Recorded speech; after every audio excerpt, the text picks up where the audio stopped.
अब 62 सूची 1 सूची 2 को क्या करना है, मिलान कीजिए, मैचिंग करना है। मैचिंग वाले बहुत क्वेश्चन आते हैं। तो लिस्ट 1 और लिस्ट 2 दिया हुआ है। एक में लघु शिलालेख दिया हुआ है और दूसरे में स्थान वो लघु शिलालेख कहाँ का है। तो देखिए पहला क्या है, पंगुड़िया। पहला क्या है, पंगुड़िया। दूसरा क्या है, उदयगोलम। तीसरा क्या है, जतिंग रामेश्वर। और चौथा क्या है, अहरौरा है। तो ये जो उदयगोलम है, ठीक है, उदयगोलम, उदयगोलम कहां से है, ध्यान रखिएगा कि उदयगोलम बेल्लारी कर्नाटक से है। उदयगोलम कहाँ है, बेल्लारी कर्नाटक। और ये जतिंग रामेश्वर, रामेश्वर भी कहाँ है, कर्नाटक में चित्रकूट दुर्ग, चित्रकूट दुर्ग कर्नाटक।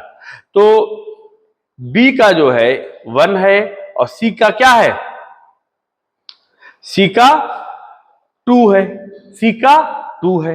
अब अहरौरा और पंगुड़िया, तो ये जो अहरौरा है मिर्जापुर उत्तर प्रदेश से है, तो डी का 3rd है। और पंगुड़िया सीहोर मध्य प्रदेश से है। तो ध्यान रखिएगा, ठीक है। इस हिसाब से ये ए वाला आपका आंसर सही है।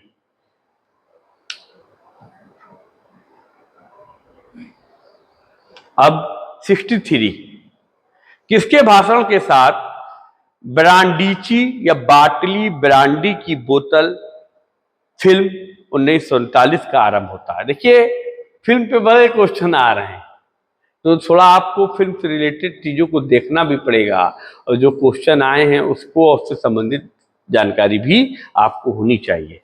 तो अब इसका आरंभ होता है, ए doctor BR Ambedkar, B Mahatma Gandhi, सी लाला लाजपत राय, डी सरदार पटेल। तो इसका आंसर क्या है, सरदार पटेल।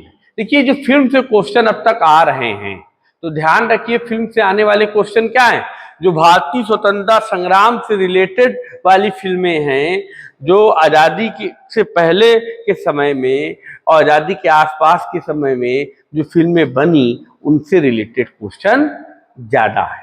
तो अगर आप फिल्म को कुछ देखना समझना चाहते हैं, तो आजादी मतलब फिल्म का जो शुरुआत हो रहा है भारत में, वहां से और आजादी के समय तक वाली जो फिल्में हैं उन पर ध्यान अपना जरूर रखिए, वहां से क्वेश्चन बन सकते हैं। स्वतंत्रता संग्रामियों की भूमिका, किसानों की भूमिका, मजदूरों की भूमिका, इन सब पे क्वेश्चन फिल्म से संबंधित बनते हैं। तो 63 वाला जो क्वेश्चन का आंसर था वो क्या था, सरदार पटेल। देखिए इससे कुछ बातें देख लीजिए। सरदार वल्लभ भाई पटेल के भाषण में ब्रांडीची बाटली ब्रांडी की बोतल फिल्म 1939 की शुरुआत होती है। जो ये फिल्म जो की शुरुआत हो रही है किसके भाषण से हो रही है, सरदार वल्लभ भाई पटेल से हो रही है। क्यों, स्वतंत्रता संघर्ष के दौरान अंग्रेजों से लड़ने के लिए एकजुटता और सामाजिक रूप से प्रगतिशील होने की आवश्यकता पर जोर दिया गया। इसी प्रकार मास्टर विनायक की फिल्म, जो मास्टर विनायक की फिल्म थी ब्रांडी बोतल 1939 में शराब के अत्यधिक खपत की आलोचना को दर्शाया गया। तो इस पिक्चर में क्या दिखाया गया है, ब्रांडी में, अब नाम से तो ये लग रहा है कि ब्रांडी ये शराब पर बनी है, अश्लीलता पर होगी, हाँ ये सब दिखाया गया, लेकिन वास्तविक स्थिति इसमें क्या है, शराब के अत्यधिक सेवन पर आलोचना की गई है। ठीक है, और फिल्मों में इस तरह के प्रसारित संदेश को राष्ट्रवादी नेताओं ने अपना समर्थन दिया था, और जिसके परिणाम स्वरूप ब्रिटिश फिल्म सेंसर बोर्ड ने ब्रांडी की बोतल से अनुशासन के बारे में सरदार वल्लभ भाई पटेल के भाषण के लाइब्रेरी फुटेज को हटाने का निर्देश दिया था। तो देखिए ब्रांडी फिल्म में जो शराब के अत्यधिक शोषण पर बनी है, सेवन पर बनी है, और इसकी आलोचना की गई है, इसको दिखाया गया है, और इसकी शुरुआत जो है इस फिल्म की सरदार पटेल के भाषण से होती है। ठीक है,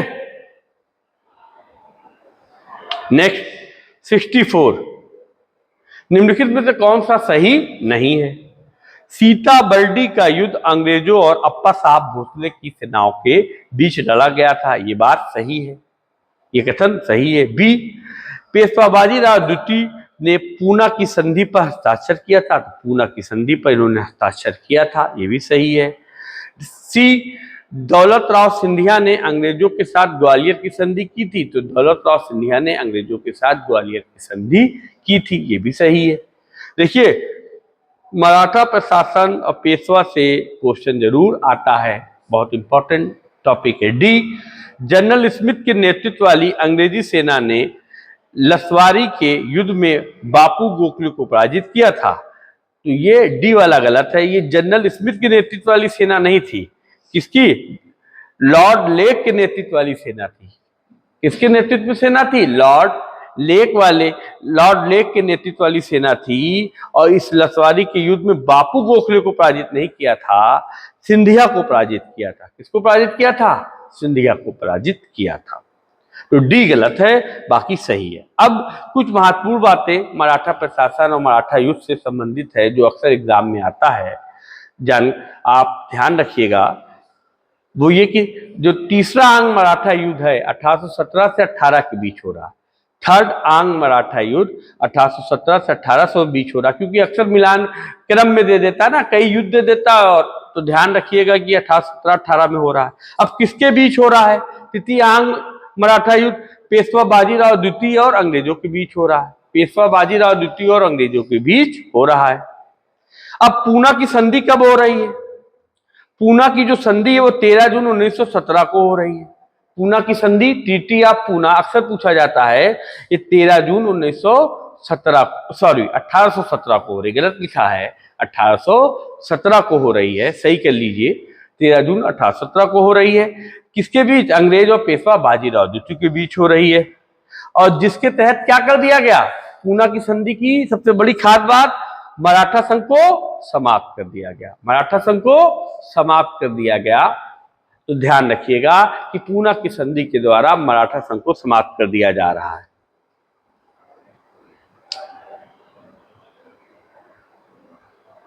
अब ग्वालियर की संधि कब हुई? 5 नवंबर 1817 को हुई। ये सब याद मिलाने को अक्सर आता है, यहां से क्वेश्चन। ग्वालियर की संधि 5 नवंबर 1817 को हुई। किसके बीच हुई? दौलत राव सिंधिया और अंग्रेजों के बीच हुई। दौलत राव सिंधिया और अंग्रेजों के बीच हुई। अब सीता बर्डी का युद्ध 27 नवंबर 1817 को हो रहा है। सीता बर्डी का युद्ध 27 नवंबर 1817 को हो रहा है। किसके बीच हो रहा है? अंग्रेजों और अप्पा साहब भोसले के बीच हो रहा है। किसके बीच हो रहा है? अंग्रेजों और अप्पा साहब भोसले। तो ये जो महत्वपूर्ण संधियां हैं, कब हो रही, इसका क्रम, किसके बीच हो रही हैं, ये अक्सर मिलाने को आ जाता है, ध्यान रखिएगा, ये आपके काम आएगा। नेक्स्ट 65, इन बतूता के अनुसार भारत में दिल्ली की तरह समान वर्ग में रखा जा सकने वाला एकमात्र शहर था। इब्न बतूता हमने बताया मोहम्मद बिन तुगलक के कार्यकाल में आए थे। इन्होंने प्रमुख काजी बनाया था। बाद में इब्न बतूता को कहाँ भेजा गया था? यहाँ से चीन भी भेजा गया था। इब्न बतूता मोरक्को के निवासी थे और कई देशों की यात्रा इन्होंने की। मोरक्को, और इब्न बतूता ने क्या कहा है? इब्न बतूता की महत्वपूर्ण पुस्तक रहला है, अरबी भाषा में लिखी गई है रहला। इब्न बतूता ने किसको? ए लखनौती को नहीं, गलत। बी सदगांव को नहीं, सी मदुरई को नहीं, डी दौलताबाद। तो किसको कहा? इब्न बतूता ने दौलताबाद को कहा है। ये लखनौती कहाँ है? बंगाल में है। सतगांव कहाँ है? बंगाल में है। मदुरई कहाँ है? मदुरई पांड्य राज की राजधानी थी। और दौलताबाद महाराष्ट्र में है। देखिए, अब ये जो है, इब्न बतूता भारत में कितने साल तक रहे? लगभग 14 वर्षों तक रहे। 14 वर्षों तक रहे। और इन्होंने एक बात और बताई कि मोहम्मद बिन तुगलक ने आदेश दे दिया कि दिल्ली से सभी लोग कहां चले जाएं? दौलताबाद। दूसरी राजधानी चले जाएं। और जब उसने चेक किया तो एक लंगड़े को छोड़कर और एक अंधे को छोड़कर कोई और व्यक्ति नहीं मिला। अक्सर पूछा गया है ये स्टेटमेंट किसकी है कि एक लंगड़ा और एक अंधे के अलावा और कोई दिल्ली में व्यक्ति नहीं था, ये इब्न बतूता ने कहा है। वास्तव में ये कथन सही नहीं है, ये कथन सही नहीं है, लेकिन बतूता ने कहा है। और ये जो दौलताबाद है, इन मोहम्मद बिन तुगलक ने राजधानी परिवर्तन नहीं किया था, द्वितीय राजधानी की स्थापना की थी दौलताबाद में। दिल्ली राजधानी थी, लेकिन दौलताबाद को में अनेक प्रकार के विद्रोह हो रहे थे और दूर पड़ रहा था। वहां पर शांति व्यवस्था और कुशल प्रशासनिक व्यवस्था स्थापित करने के लिए मोहम्मद बिन तुगलक ने दौलताबाद में द्वितीय राजधानी की स्थापना की थी। ठीक है, लेकिन वहां पर जो प्रशासनिक अमला गया, लोग गए, वहां सरवाइव नहीं कर पाए। जब सुल्तान को इसकी जानकारी हुई तो सुल्तान ने सभी को आदेश दिया कि वो पुनः दिल्ली की ओर लौटे। ठीक है, मोहम्मद बिन तुगलक दिल्ली का बहुत पढ़ा लिखा योग सुल्तान था। इतिहास, गणित, भूगोल, ज्योतिष, इन सभी में उसको विशेष जानकारी प्राप्त थी। कहा जाता है कि वास्तव में बर्नी वगैरह ने उसके बारे में जो विचार प्रकट किए, इन बतूता ने जो विचार प्रकट किए, वो सही नहीं है। वो इन जो है मोहम्मद बिन तुगलक को अनेक प्रकार की उपाधियों से नवाजते हैं, जो कि वास्तव में मोहम्मद बिन तुगलक के बारे में आधुनिक इतिहासकारों का कहना है कि मोहम्मद बिन तुगलक दिल्ली के सुल्तानों में सबसे अधिक पढ़ा लिखा योग व्यक्ति था। नेक्स्ट 66, निम्नलिखित में से कौन से कथन सही है? निम्नलिखित में से कौन से कथन सही है? बराबर पहाड़ी पर स्थित गुफा में मौखरी प्रमुख अनंत वर्मा द्वारा 5वीं सदी में कृष्ण की एक प्रतिमा चित्र प्रतिष्ठापित करवाया गया था। बी, स्कंदगुप्त के जूनागढ़ अभिलेख में विष्णु का उल्लेख लक्ष्मी के आश्रय के रूप में किया गया है। सी, पल्लवों के उनके पारिवारिक प्रतीक में सूकर का उल्लेख है। सूकर का उल्लेख, ए क्या है? ए सही है। बी क्या है? सही है। सी जो है, पल्लवों के उनके पारिवारिक प्रतीक में सूकर का उल्लेख नहीं है, शेर का उल्लेख है। किसका उल्लेख है? शेर का। ये सी वाला गलत है। और डी आ गया, ईश्वर छंगु नारायण अर्थात छंगु पर नारायण अथवा गरुड़ नेपाल में डोला पर्वत पर अवस्थित है। ये भी सही है। ई, विष्णु के 12 नरसिंह एवं वामन अवतार उदयगिरी एवं मामलपुर स्थित शैलकृत गुफाओं की मूर्ति कलाओं में पाए जाते हैं। तो डी, ई वाला भी सही है। तो ए, बी, डी, ई सही है और सी वाला क्या है? गलत है। सूकर की जगह होगा शेर।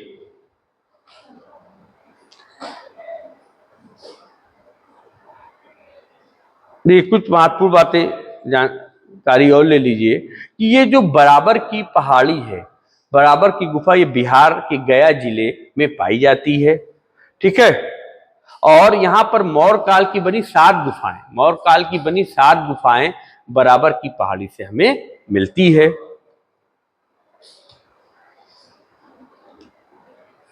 और बराबर पहाड़ी पर स्थित गुफा में मौखरी शासक अनंत वर्मा द्वारा 5वीं सदी में कृष्ण की एक प्रतिमा स्थापित की गई थी। ये भी सही है।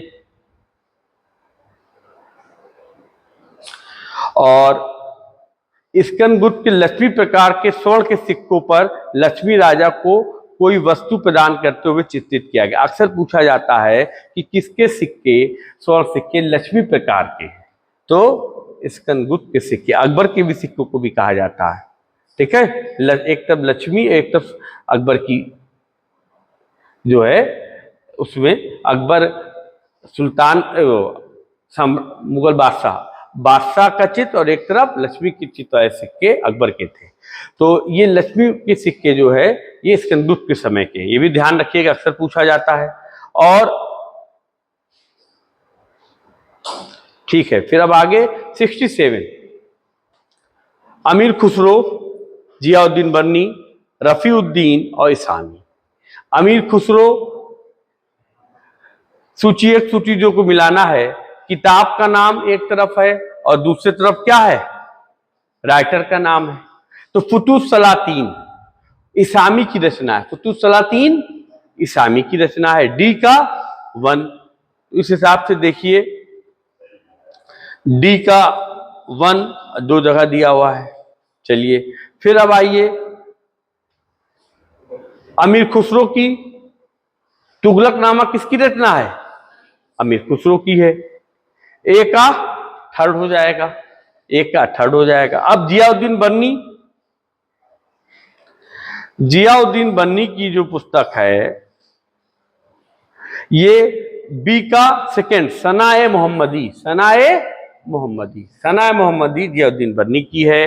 अब रफीउद्दीन, रफीउद्दीन की जो है तज़किरातुल मुलूक, तज़किरातुल मुलूक जो है रफीउद्दीन की है, तज़किरातुल मुलूक रफीउद्दीन की है। ठीक है, इस हिसाब से आपका आंसर जो है ए वाला सही है। अब कुछ और अक्सर किताबों के नाम दे देते हैं, राइटर दे देते हैं, मिलाने के लिए आता है।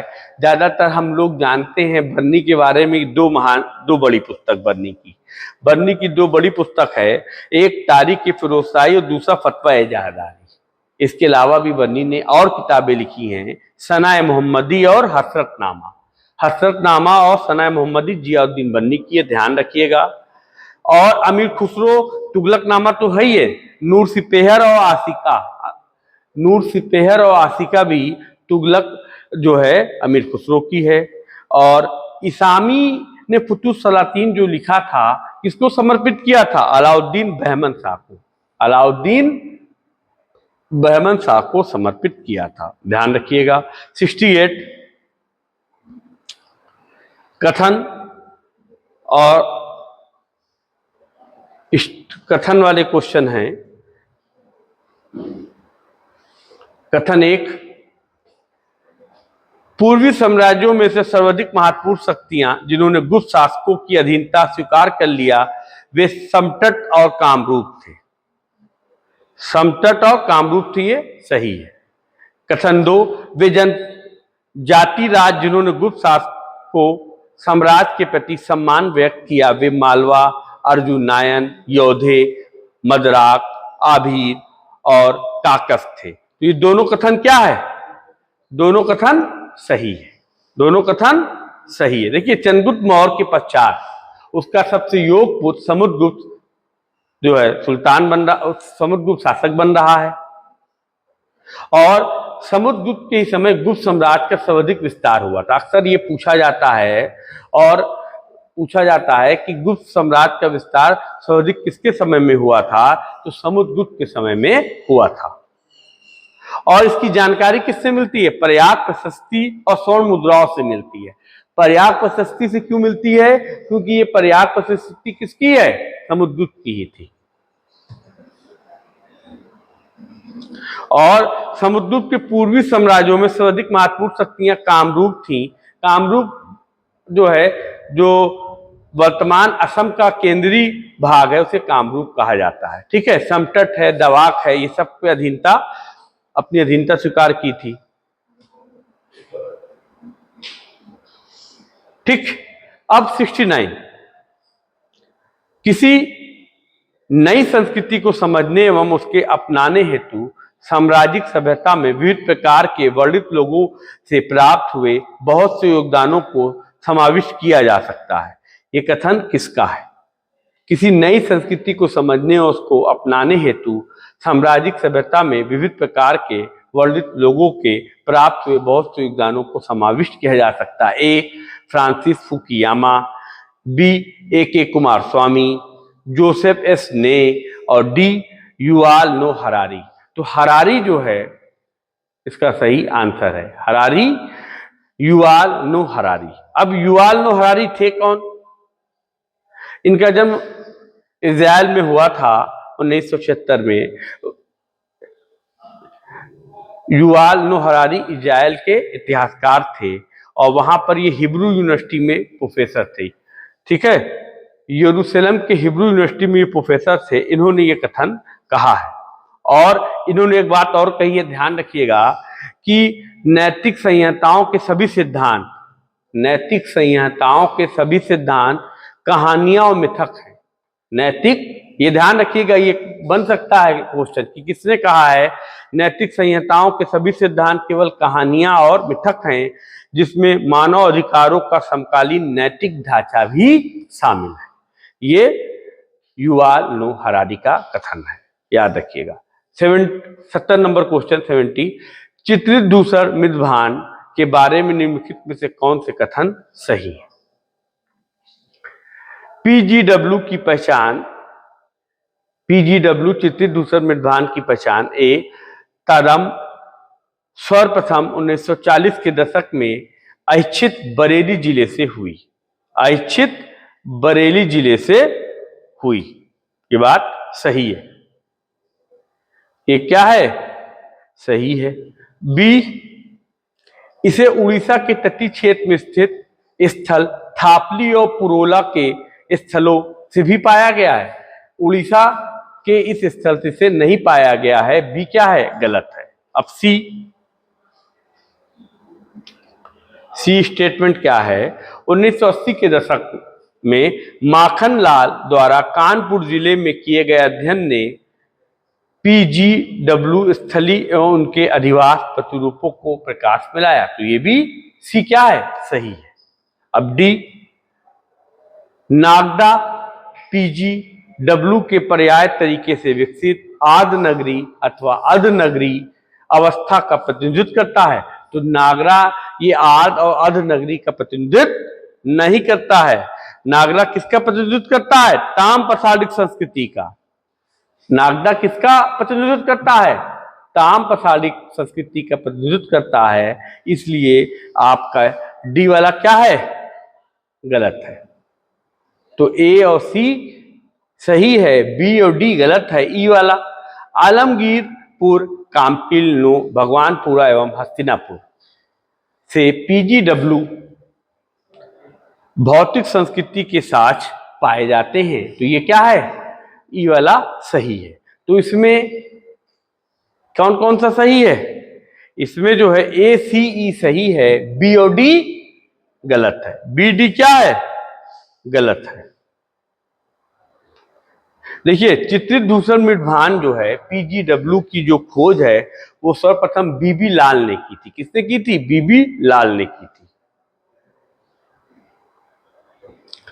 71 नंबर क्वेश्चन, दूर से देखने पर शहर अत्यंत आकर्षक दिखाई पड़ते हैं, किंतु अंदर से उन सब की भव्यता गलियों के संकेरेपन एवं भीड़ की आपाधापी में खो जाती है। मुगलकालीन भारत के शहरों के संदर्भ में उपरोक्त कथन किसने दिया था?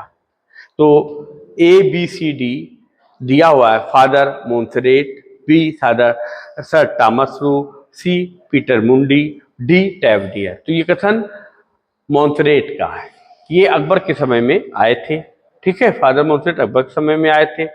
थॉमस रो जहांगीर के समय में, पीटर मुंडी शाहजहां के समय में और टैवनियर औरंगजेब के समय में थे। ठीक है, अब कुछ महत्वपूर्ण बातें और ध्यान रखिए।